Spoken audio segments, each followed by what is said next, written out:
तो alternating current में हम लोग क्या क्या डिस्कस कर चुके। पहला चीज़ प्योर रेजिस्टेंस के केस में हम लोग देख चुके करंट और वोल्टेज के बीच में क्या रिलेशन है। प्योर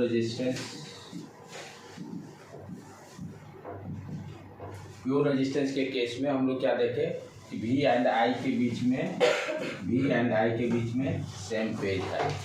V एंड I के बीच में सेम फेज है।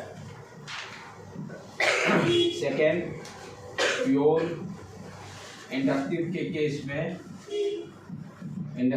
केस में हम लोग क्या देखे V एंड I के बीच में क्या रिलेशन है या फेज डिफरेंस का। यहाँ पर इंडक्टिव में हम लोग क्या देखते हैं, वोल्टेज करंट जो है लैग कर रहा है। करंट जो है this is your voltage, current this is I, lag by 90 degree. Inductor के केस में करंट जो है 90 डिग्री से लैग कर रहा है। थर्ड, प्योर कैपेसिटिव के केस में हम लोग क्या देखे, V एंड I के बीच में फेज डिफरेंस जो है लीड कर रहा है। This is your V and this is your I। ये V एंड I क्या यहाँ पर क्या हो रहा है, लीड कर रहा है, राइट। ये इंपॉर्टेंट पॉइंट्स जो आपको हमेशा याद रहना चाहिए। फिर नेक्स्ट क्या देखिए हम लोग पढ़े, ये तो सारे प्योर हो गए। जब प्योर सिर्फ सर्किट में रेजिस्टेंस हो या इंडक्टिव हो या इंडक्टर हो या कैपेसिटर हो। कल अब हम लोग क्या डिस्कस किए थे, R एंड C। सर्किट में R एंड C सीरीज में होगा। तो R एंड C सीरीज में होने का मतलब व्हाट यू अंडरस्टैंड, ये कैपेसिटर ले लिए ना, ठीक है, नो प्रॉब्लम। ये सप्लाई वोल्टेज दे दिया हम लोग। यहाँ पर हम लोग क्या देखें, करंट दे दिया I = I0 sin omega t ले रहे हैं। ये रेजिस्टेंस R और C, ठीक है। यहाँ पर V = V0 sin जो भी है उसको देख लेते हैं। तो हम लोग क्या निकाल लेते हैं, यहाँ पर इस R और C के पहले VR कैलकुलेट किए थे। VR क्या हो गया, I0 into R, I into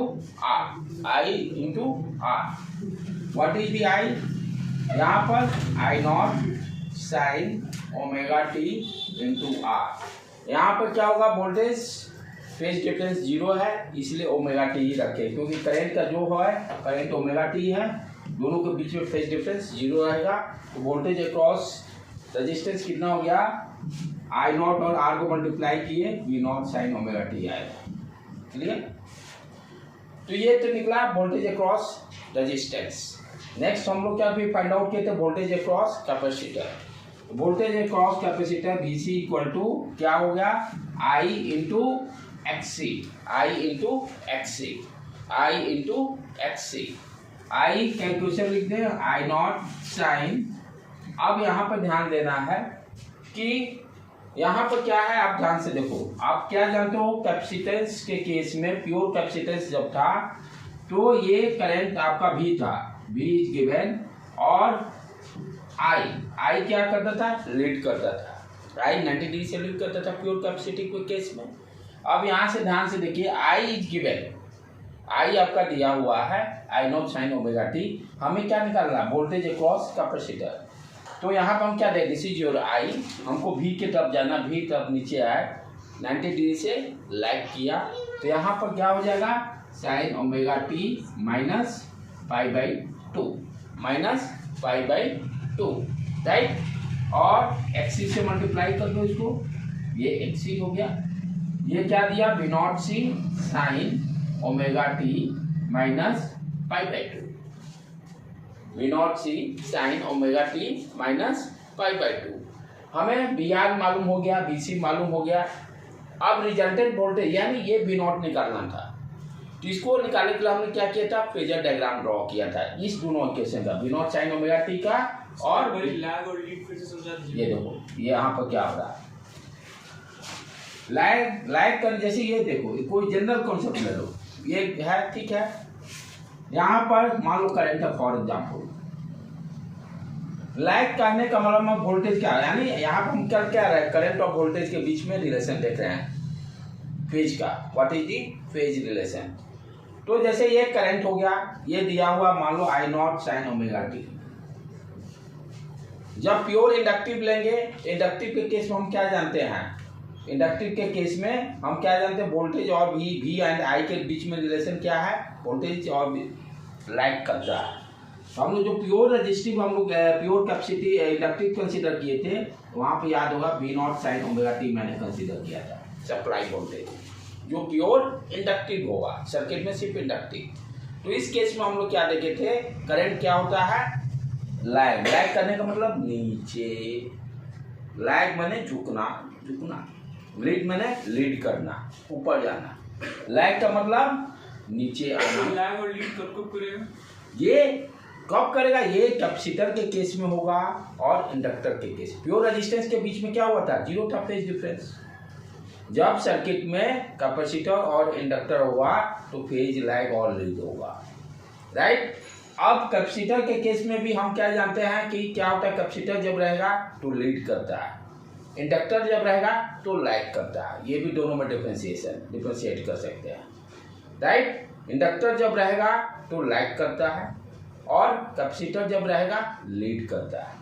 तो ये याद करने की जरूरत नहीं है, ये डायग्राम में अपना लॉजिक डेवलप करना है। ये दो बेसिक चीज क्या याद रखना है, जब मेरा रेजिस्टेंस प्योर रेजिस्टेंस रहता है तो वोल्टेज और करंट दोनों सेम फेज में, उसको कैसे हम लोग ड्रॉ किए थे, V और I दोनों सेम डायरेक्शन में। जो चीज़ आपको दिमाग में सेट करना है वो सिर्फ बता रहा हूँ। जब प्योर रेजिस्टेंस रहेगा तो V और I दोनों सेम फेज में रहेंगे, यानी 5-0 रहेगा इस केस में। जब आपका प्योर इंडक्टिव रहेगा, जब प्योर इंडक्टिव सर्किट में है, तब जैसे V और I के बीच में क्या रिलेशन है फेज डिफरेंस का, लैग 90 डिग्री लैग करेगा।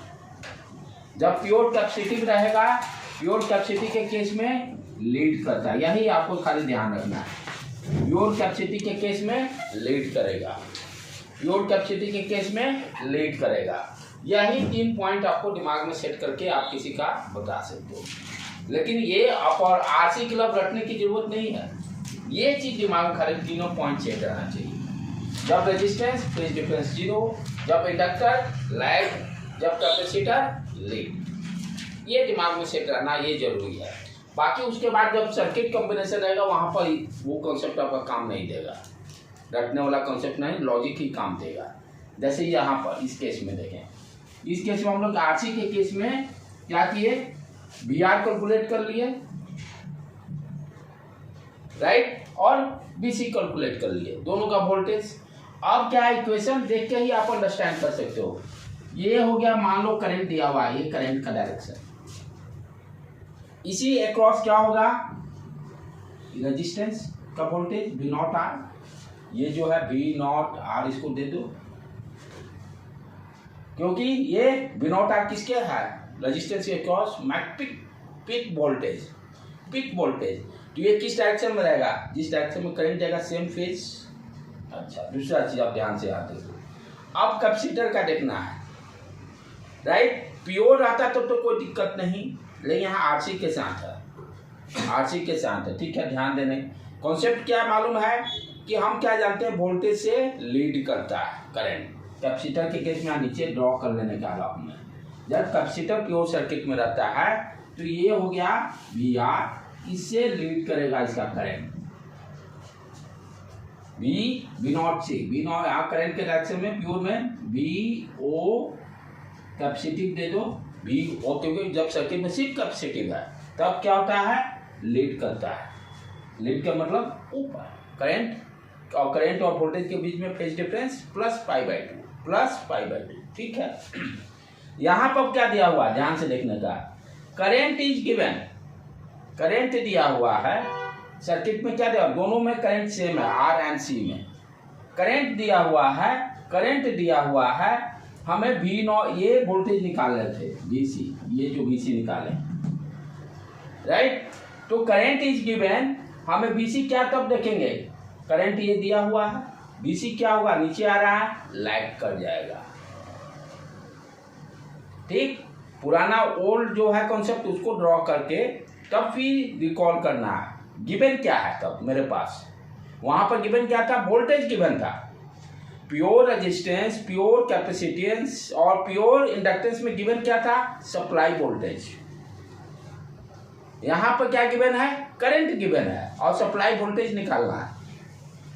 उल्टा, तो जो वहां लैग करता था यहां इस केस में लीड हो जाएगा, और जो वहां पर लीड करता था इस केस में लैग हो जाएगा, क्योंकि वहां पर इनपुट क्या था? सप्लाई वोल्टेज दिया हुआ था, आई निकालना था। प्योर इंडक्टिव और प्योर कैपेसिटिव में जो डिस्कस किया है। आरसी या आपका आरएल में हम लोग क्या देख रहे हैं? करंट इज गिवन, करंट दिया हुआ, वोल्टेज निकालना है। उल्टा, यानी इनपुट क्या हो गया? ये करंट इनपुट हो गया, तो जो वहां पर इंडक्टेंस के केस में आप पढ़ते थे लैग, तो यहाँ पर क्या हो जाएगा? लीड, और जो कैपेसिटी के केस में लीड जो था वो लैग हो जाएगा, क्योंकि इनपुट यहाँ पर क्या है? करंट है, नॉट वोल्टेज। तो यहाँ पर आप उस हिसाब से क्या हो गया मेरा? यहाँ पर हम देखें करंट इज गिवन, अब ये निकालना है VOC। तो VOC निकालने के लिए क्या करना पड़ेगा? इधर तो जा नहीं सकते, हाथ इधर जाना पड़ेगा, नीचे जाने का मतलब लैग, नीचे जाने का मतलब लैग। तो इसीलिए यहाँ पर मैंने कितना से लैग हो रहा है? -π/2 से, -π/2 से। इसीलिए मैंने लिखा यहाँ पर V0C sin ωt -π/2। दोनों को इंडिविजुअली पहले हम लोग लिख लिए, VR का, VC का, लेकिन निकालना क्या? रिजल्टेंट, दोनों का रिजल्टेंट निकालना ना, R एंड C का, R और C का। यहाँ पे ये V0 किसका है? ये V0 है, इसके क्रॉस दोनों का combined, R and C are in series. अब क्या करेंगे? फेजर डायग्राम फिर यूज करते हैं। देखो VR दिया हुआ है, V0R यहाँ ड्रॉ कर लिए, ठीक है, करंट का डायरेक्शन में होगा। VC का क्या दे रहा है? ये देखो π/2 से लैग कर रहा है, इसका मतलब क्या हो गया? नीचे। ये किसका हो गया वोल्टेज? V0C, यहां से। अब रिजल्टेंट क्या होगा? ये दोनों का दो फैक्टर समझो, ये रिजल्टेंट हो गया V0, राइट। और यहीं से मेरा क्लियर हो गया कि ये अब क्या है, हमें निकालना क्या है? V0 निकाल लेंगे, ठीक। तो V0 क्या हो जाएगा आपका? ध्यान से देखो बेटे, ये दोनों का रिजल्टेंट यहाँ क्या है आपका? V0 इक्वल टू I0 दिया हुआ ना, I0 Z क्या हो जाएगा? कल सारा हम लोग किए हैं, फिर दोबारा इसको नहीं। Z equal to √R² plus XC²। उसका वैल्यू यहाँ Z का वैल्यू रख के V0 कैलकुलेट कर लेंगे। V0 मुझे मालूम चल गया, यहाँ पर काम खत्म। अच्छा, अब यहाँ पर फेज देखना होगा, ये pi, what is the pi, plus होगा कि माइनस होगा? दैट इज गिवन, I0 दिया हुआ ना, I0 sin ωt। हमें कहाँ जाना है? V0 की तरफ। V0 किधर है? नीचे। V0 किधर है? नीचे। तो फेज यहाँ क्या हो गया? निगेटिव। फेज क्या हो गया? निगेटिव। यानी इसका रिप्रेजेंटेशन कर रहा है ना, ये V0 ऐसी मैग्नीट्यूड दिया, और फेज क्या है? करंट से लैग कर रहा है, करंट से लैग कर रहा, इसलिए यहाँ पर साइन क्या हो गया? माइनस। इसलिए साइन क्या हो गया? माइनस। और पाई कैसे कैलकुलेट कर लेंगे? पाई बेसिकली क्या है यहाँ पर? ये ध्यान से देखो, ये एंगल पाई है ना, दिस इज योर पाई। अब ये इसी को यदि हम इम्पीडेंस के टर्म में ध्यान से देखें, ये क्या दे दिया? R, V0R वाला, I0R लिखते हैं ना, ये V0C, ये क्या दे दिया इम्पीडेंस के टर्म में? XC। ये क्या दिया? Resultant Z, this is your phi. अब इसी को यहां से परपेंडिकुलर ड्रॉ कर दे। ये परपेंडिकुलर क्या होगा? XC, बेस क्या हो गया? R, tan phi equal to XC upon R। Phi का वैल्यू क्या हो गया? Phi equal to tan inverse XC upon R। ये सारा डिस्कस कर चुके थे, फाई का वैल्यू वहां रख देंगे, ठीक है बेटे। तो इस तरह से RC भी हम लोग डिस्कस कर चुके हैं, RL भी डिस्कस कर चुके हैं। इंपॉर्टेंट पॉइंट इसमें क्या क्या है उसको खाली हम लोग समझिए आप कर लें। जब RC सर्किट था, what is the given?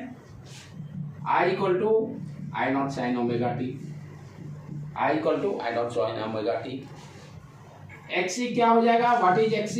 1/ωc। What is the Z? Z equal to R square plus X square. What is the V nought? V nought equal to I nought into Z. V nought equal to I nought into Z. फिर उसके बाद तुम्हारा what is the phi? tan inverse XC upon R. ये सारे आपको जरूरत रहेगा तभी प्रॉब्लम सॉल्व होंगे. नेक्स्ट उसके बाद what is the V? V equal to V nought sine omega T minus 5. सारे वैल्यू रख देंगे, जो पूछेगा वो निकाल लेंगे. प्रॉब्लम निकल लिए थे.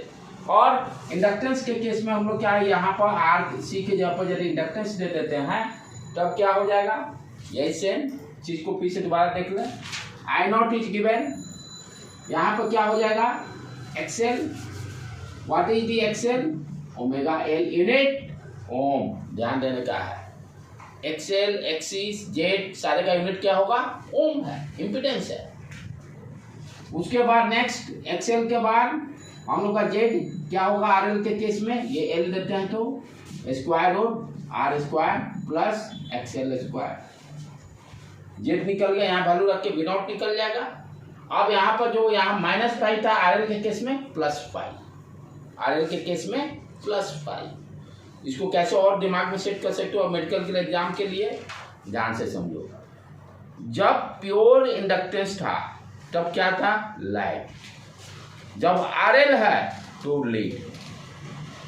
यहां के लिए उल्टा, जब प्योर इंडक्टेंस है तब क्या हुआ, लाइट. क्योंकि कंपटीशन में आपको टाइम बचाना है. ये डायग्राम ड्रॉ करके इतना करेंगे तो 3-4 क्वेश्चन ले बीतेगा. जब प्योर इंडक्टेंस है तो लाइट, जब आरएल है तो लीड, यानी उल्टा प्लस 5. क्या करेंगे, प्लस 5.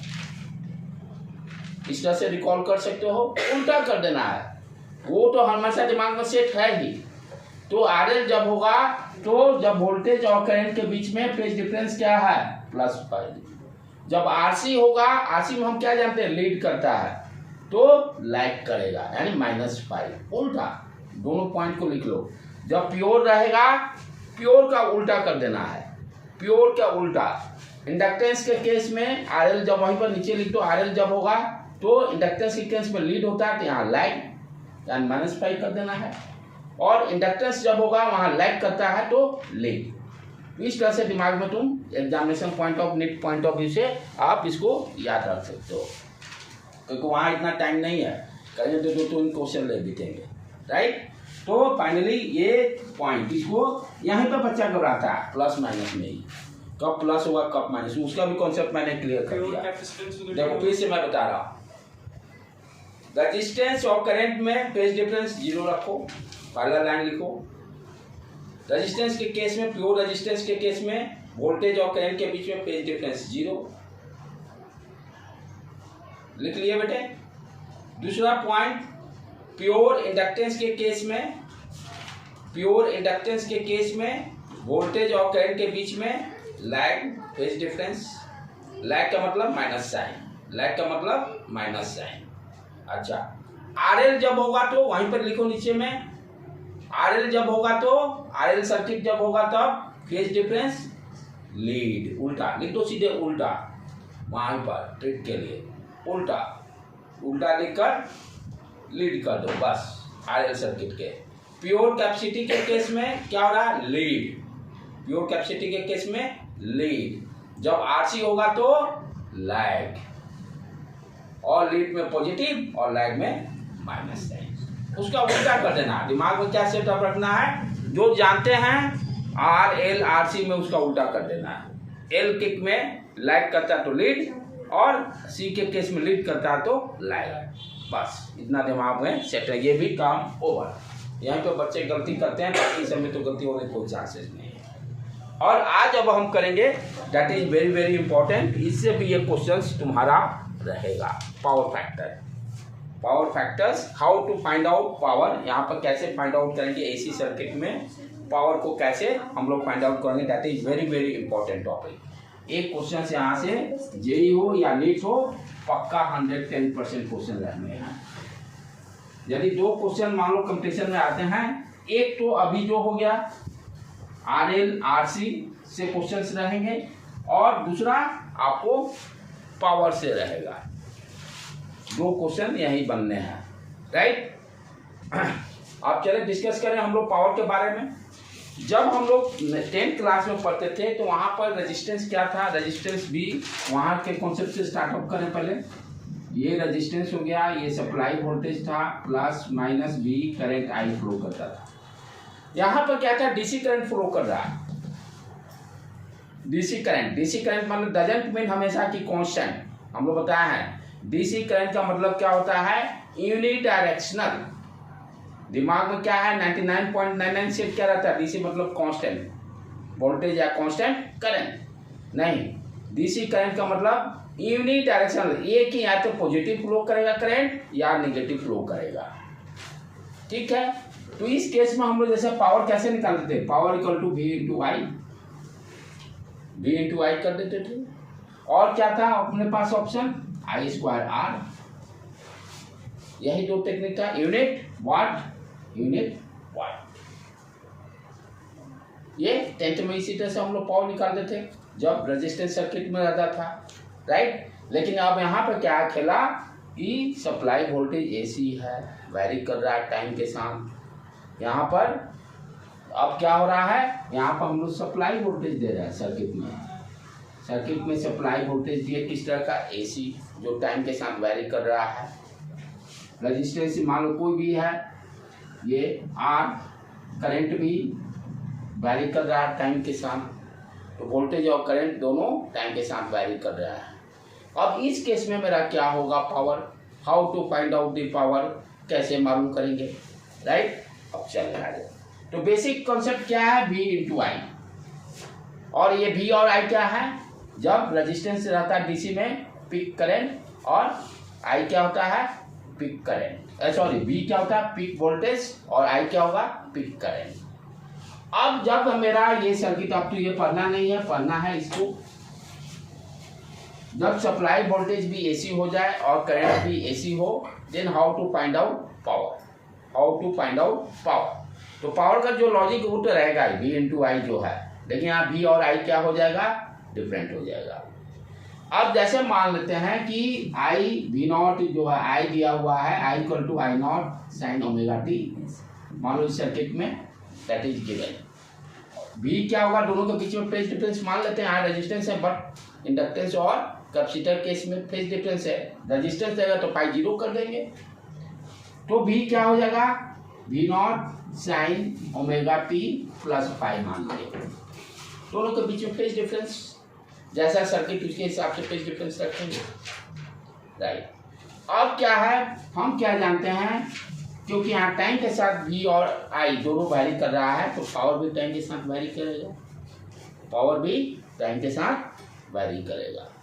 तो PT इक्वल टू क्या हो गया, VT into I T, VT into I T, it's okay. And this PT is called instantaneous power. ध्यान देने की बात है, जैसे हम लोग वोल्टेज स्पीड में निकाले, वेलोसिटी में निकालते थे ना, dx upon dt, instantaneous velocity, instantaneous velocity, instantaneous acceleration, right. उसी तरह से यहाँ ये PT क्या देगा, इंस्टैंटेनियस, यानी किसी क्षण, किसी टाइम पर, t इक्वल टू 5 सेकेंड पर, t इक्वल टू 10 सेकेंड पर। इंस्टैंटेनियस का मतलब उसी टाइम पर क्या वैल्यू है पावर का। तो ये क्या दिया, PT क्या देगा, इंस्टैंटेनियस पावर। सर RCL हटा दिया है, RCL नहीं हटाओ, थोड़ा सा ज़्यादा उसमें टेंशन नहीं लेने का, बता दूंगा, फट देना हो जाएगा, इसके लिए टेंशन मत। जब RC RL कर ले तो RLC में भी कुछ रहा नहीं। तो ये क्या हो गया, इंस्टैंटेनियस पावर। इसके बाद उसी को करेंगे, RLC को ही करेंगे, पावर प्रैक्टिस समझने के बाद लास्ट में। ये तो क्लियर हो गया, PT क्या दिया, इंस्टैंटेनियस, इंस्टैंटेनियस मींस किसी टाइम पर व्हाट इज दी पावर। अच्छा, यहाँ पर VT और IT मेरा है क्या, वैल्यू रखें, V nought sine omega T plus 5 I nought sine omega T, यही है, ब्रैकेट में इसको रख देते हैं। किसी भी इंस्टेंट पे कहेगा यहाँ 10 सेकेंड 20 सेकेंड पे पावर निकालिए, T का वैल्यू रखेंगे, पावर क्या देगा, इंस्टैंटेनियस पावर देगा, इंस्टैंटेनियस पावर। लेकिन इंस्टेंटेनियस पावर से तो मेरा काम चलेगा नहीं, क्योंकि इंस्टेंटेनियस पावर बताना very tough work practically it is ideal is not possible. किसी इंस्टेंट पे आप वेलोसिटी क्या है आंख से देख के बता ही नहीं सकते। इसीलिए हम लोग क्या करते हैं डिस्कशन, एवरेज पावर। एवरेज कब डिस्कशन होता है, जब पावर वैरी कर रहा है टाइम के साथ, ठीक है। तो हम लोग का मेन फोकस क्या रहेगा, एवरेज पावर कैलकुलेट करने का। मेन फोकस क्या रहेगा, एवरेज पावर। इसको साइड में लिख देते हैं। ये क्या हुआ, ऊपर में ये दोनों मिटा दिए। इंस्टेंटेनियस पावर कितना आ गया बेटे, instantaneous power PT equal to V nought sine omega T plus phi into I nought sine omega T. ये हो गया इंस्टेंटेनियस पावर INST। लेकिन ये तो काम देगा नहीं, क्योंकि इंस्टेंटेनियस इस ऑब्जर्वेशन पॉइंट ऑफ व्यू से एक्यूरेट बताना वेरी टफ वर्क। मैथमेटिक्स में is possible but practically is not possible. इसीलिए हम लोग क्या डिस्कस करेंगे, एवरेज पावर। एवरेज का फंडा ऑलरेडी कितने बार बता चुका हूँ। जब कोई फंक्शन वैरी कर रहा हो तो हम लोग भाई एनालिसिस करने के लिए उसका एवरेज वैल्यू निकालते हैं। तो इसीलिए यहाँ पे हम लोग क्या करेंगे, एवरेज वैल्यू पावर का निकालेंगे। और एवरेज का फॉर्मूला सारा हम लोग जानते हैं कैसे है। ये P इंस्टेंटेनियस जो है, दोनों साइड एरो NCERT में क्या बताता है, सिंबल एवरेज का, पहले क्लास में बता चुका हूँ। और कैसे रिप्रेजेंट कर सकते हैं, P इंस्टेंटेनियस ऊपर बार देकर भी एवरेज इंडिकेट करता है। अब इसका एवरेज वैल्यू निकाल लेंगे तो काम हो गया। इसका एवरेज वैल्यू निकाल लेंगे तो अपना काम हो जाएगा। चलो शॉर्टकट टेक्निक का यूज करेंगे, ज़्यादा मैथमेटिक्स डेवलपमेंट नहीं करेंगे, क्योंकि हम लोग क्या जानते हैं, ध्यान देने का है। साइन ओमेगा टी का एवरेज वैल्यू 0 बताया था मैं, कॉस ओमेगा टी का average value 0, sine square omega T का average value 1/2, cos square omega T का एवरेज वैल्यू 1/2। उसी कॉन्सेप्ट को यूज करके हम लोग जल्दी फाइंड आउट कर लेंगे, राइट बेटे। तो अपने पास क्या क्या है, ऊपर इंस्टेंटेनियस के वैल्यू रखें और उसका एवरेज वैल्यू कैलकुलेट कर लेते हैं। V nought V not constant है, उसको बाहर निकाल लेते हैं। I नॉट भी कांस्टेंट है, उसका वैल्यू वही सेम रहेगा एवरेज में। तो V नॉट I नॉट दोनों को बाहर निकाल दिए, दोनों को बाहर निकाल दिए। बचा इसके ब्रैकेट के, इसके अंदर में sine omega T plus five sine omega T, average value निकाल लेंगे। अब क्या, sine A plus B, sine A plus B का फॉर्मूला यूज कर लो, sine A cos A plus cos B sine A। यहाँ पर A plus B, sine A plus B का फॉर्मूला यूज कर लेते हैं। ये क्या हो गया, B नॉट I नॉट रहने दो यहाँ पर। इसको क्या करेंगे, sine omega T cos phi लिख सकते हैं formula, sine A into cos B plus, और क्या लिख सकते हैं, cos A into sine phi. और ये किससे मल्टीप्लाई हो रहा है, साइन ओमेगा टी से, साइन ओमेगा टी से। अब इस टर्म को मल्टीप्लाई कर देते हैं। ये क्या आ जाएगा अपना, V नॉट I नॉट, ये देखो sign square omega T plus sign omega T cos omega T cos five, right बेटे। अब ध्यान से देखो, यहाँ पर इसका तो वैल्यू मुझे पता ही है 1/2 होता है। अच्छा यहाँ पर देख लें, ये क्या है, sine omega T cos omega T, 2 sine A cos A sine 2a। यहाँ 2 से मल्टीप्लाई करके डिवाइडेड बाई 2 कर देते हैं, फॉर्मूला यूज कर लेंगे, 2 डिवाइडेड बाई 2, 2 डिवाइडेड बाई 2। क्या हो गया अपना, V nought I nought sine square omega T plus 1/2 sine 2 omega T cos phi. इसको लिखो तो बेटे, ओके डन।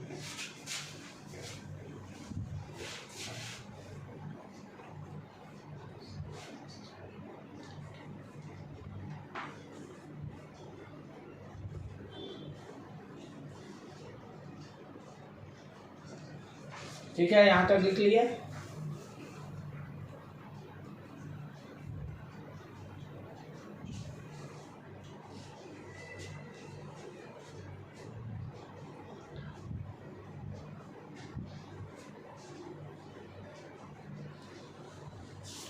पेन नहीं है क्या बेटे?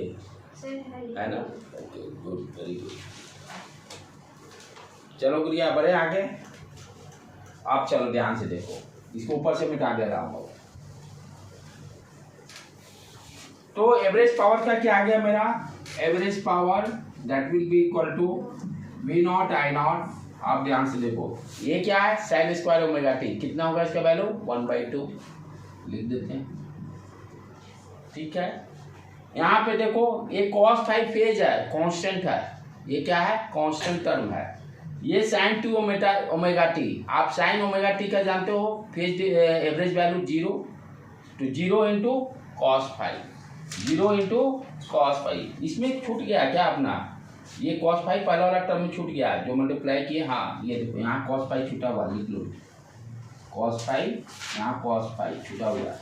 ये sine omega T cos phi, इसको मल्टीप्लाई किए तो sine square omega T cos phi, sine square omega T cos phi. यहाँ पर कॉस फाई आ रहेगा। दूसरे टर्म में इसका क्या एवरेज वैल्यू होगा? 0। साइन थीटा का एवरेज वैल्यू 0, तो प्लस 0 इंटू जो भी टर्म दिया है लिख दिए। ऐसे इंटीग्रेशन करके निकालते, integration P T D T divided by integration D T, बहुत समय लग जाएगा। अब काम देखो अपना हो गया, V nought I nought by 2 cos phi, वो तो 0 ही हो गया, काम खत्म। अब यहाँ ध्यान से देखो, मैं क्या लिखने जा रहा हूँ? वी नॉट अपॉन रूट 2 और I not upon root 2 cos phi लिख सकते हैं। रूट टू मल्टीप्लाई करेंगे तो 2 हो जाएगा। और इसको क्या बोलते हैं? वी नॉट अपॉन रूट 2 को वी आर एम एस और पिक में क्या रिलेशन है? V R M S equal to V nought upon root 2, I R M S equal to I not upon root 2। इसको हम क्या लिख सकते हैं? फाइनल फॉर्मूला मेरा क्या आ जा रहा है? एवरेज फॉर्मूला, एवरेज का V R M S I R M S cos phi, this is your final formula. और यही आपके डेट के लिए काम का फॉर्मूला होगा। V R M S into I R M S cos phi, V R M S I R M S, क्योंकि AC circuit में मुझे क्या दिया रहता है? आरएमएस वैल्यू दिया रहता है। मैं बताया ना 220 वोल्ट लिखा रहता है, वो 220 वोल्ट क्या होता है? RMS voltage. यदि कुछ नहीं डिस्क्राइब किया है तो बाय डिफॉल्ट आप इसको आरएमएस कंसीडर कर लीजिएगा। यदि पी के कुछ नहीं दिया क्वेश्चन में तो एसी सर्किट में we always consider V RMS या I RMS, not given peak value. यदि पिक जब तक नहीं लिखता तब तक नहीं मानेंगे, इसको आरएमएस ही कंसीडर करेंगे। ठीक है बेटे? किसका? ये वाला साइन 2 ओमेगा टी का average value 0, sine 2 omega T का सिमेट्रिकल हो गया वाई एक्स एक्सिस के अबाउट 0, तो 0 इंटू कॉस फाई 0। तो फाइनली ये आपको दिमाग में सेट रखना है कि अल्टरनेटिंग करंट के केस जब पावर इन एसी क्या हो गया? V average value V R M S I R M S cos phi. यहाँ पर हम क्या देख रहे हैं? वी एवरेज कॉस फाई पे पावर, और this is called cos phi is called power factor. इसी को पावर फैक्टर बोलते हैं, इसी को पावर फैक्टर बोलते हैं। Cos phi is called power factor, cos phi is called power factor. ठीक है बेटे? कॉस फाई को हम लोग पावर फैक्टर बोलते हैं।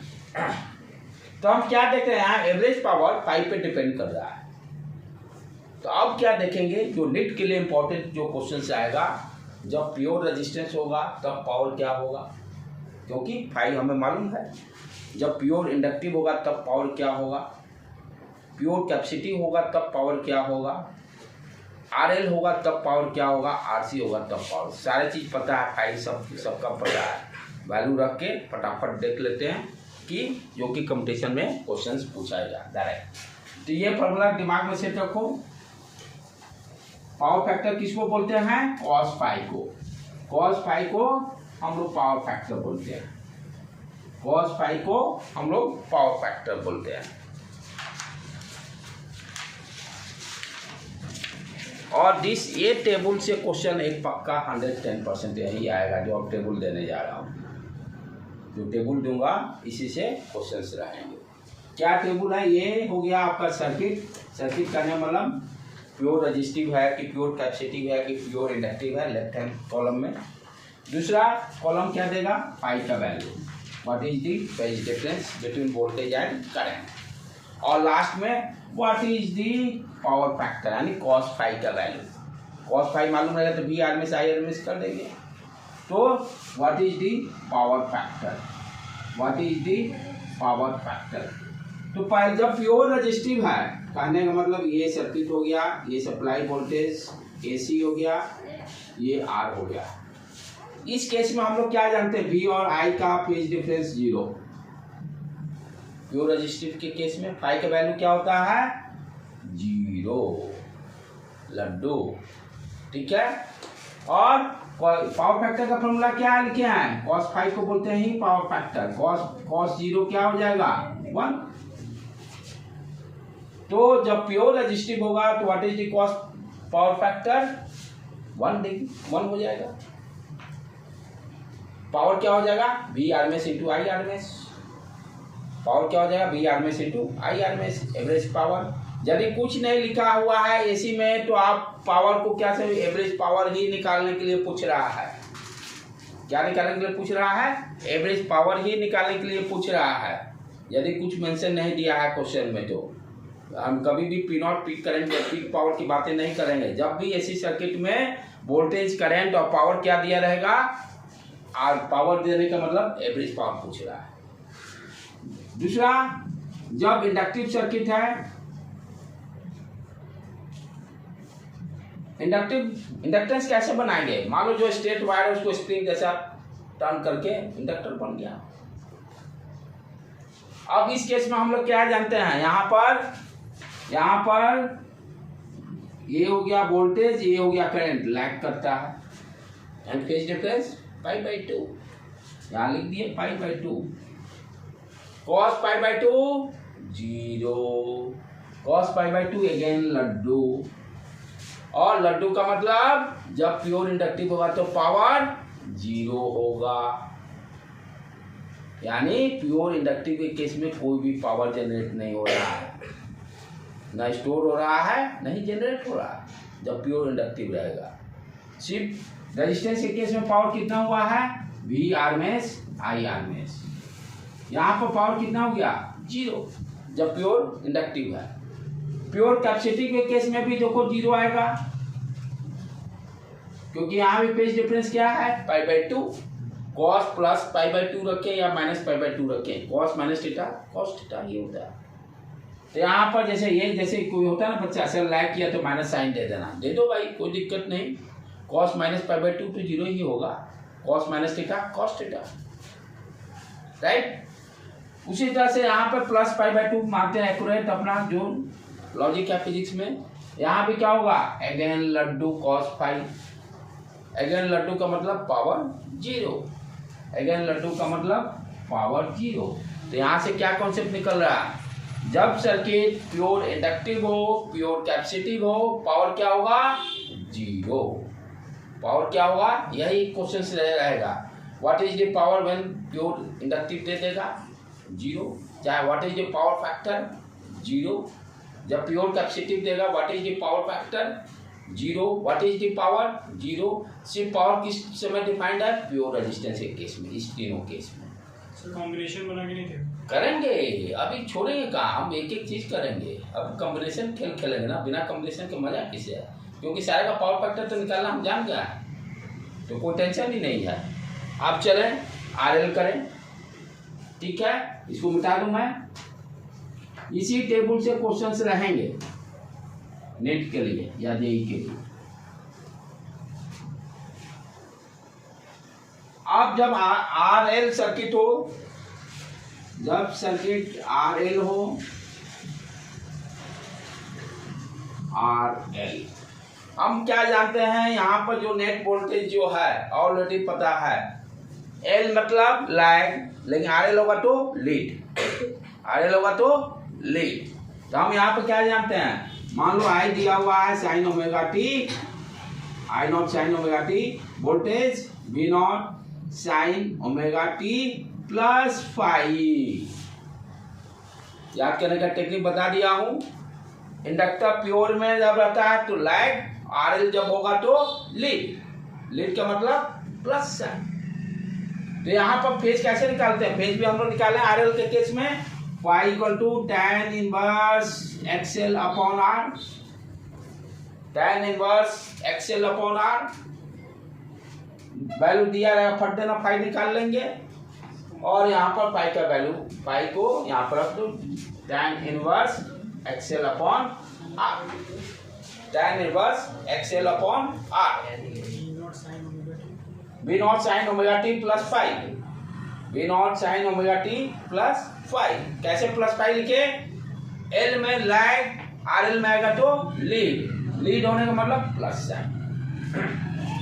फाइव निकल गया, यहाँ से पावर फैक्टर निकल जाएगा, जो भी वैल्यू आएगा रख निकाल के रख देंगे। फाइव का वैल्यू जो यहाँ आएगा कैलकुलेट करके V R M S into R M S cos phi कर देंगे। आर एल का भी निकल गया पावर,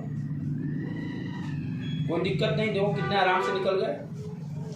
आरसी जब होगा, आरसी होगा तब आरसी, ठीक है। यहाँ पर हम क्या जानते हैं? आई इक्वल टू मान लो I not sine omega T, B C में लीड करता है, आरसी में लैग करेगा। सी में लीड करता है तो आरसी में लैग करेगा। लैग करने का मतलब वोल्टेज माइनस फाइव कर देंगे। तो कितना आ गया? V nought sine omega T minus phi. What is the phi? Phi क्या होगा? Phi equal to tan inverse X C upon R, tan inverse X C upon R, right. और यहाँ पर फिर cos फाइव निकाल लेंगे वैल्यू रखकर, और पावर निकालने के लिए वी आर में से आई आर में cos फाइव कर देंगे, तीनों का निकल गया। तो यहाँ से पक्का का पक्का 110% एक क्वेश्चन मेरे तरफ से ये पक्का आना है। नेट के लिए यही ध्यान रखना, इस टेबल को से ही एक क्वेश्चन से आने हैं। ठीक है बेटे, अब थोड़ा ब्रेक करके सिर्फ एक अपना टॉपिक रहेगा, आरएलसी सर्किट, काम निपटा देंगे, चैप्टर फिनिश टोटल। ठीक है बेटे।